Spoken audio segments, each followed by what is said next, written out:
নমস্কার, আমি doctor astrologer Anjana Shastri. তোমাদের 5টা জিনিস কাউকে না দেওয়ার জন্য অনুরোধ করছি। কারণ এই 5টা জিনিস তোমাদের ঘর থেকে কাউকে কখনো দিও না।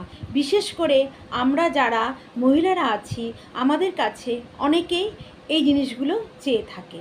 যেরকম আমাদের সোনার গয়না, আমাদের কোনো সঞ্চিত অর্থ, আমাদের রান্নাঘরে ব্যবহৃত বেলুন চাকি, আর কি আমাদের ব্যবহৃত রান্নাঘরের কতগুলো জিনিস, যেরকম নুন, চিনি, হলুদ, ঠিক আছে, আর কি, আর ঝাঁটা।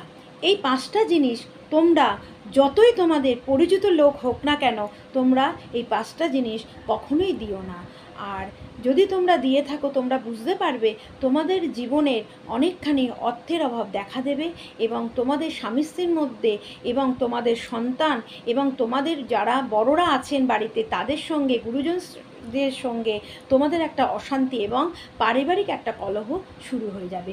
সুতরাং তোমরা এই 5টা জিনিস কখনোই কাউকে কোনো অবস্থাতেই দান করে রেখো না। তোমরা এই 5টা জিনিসকে সযত্নে রাখো, দেখবে রেজাল্ট পাবে।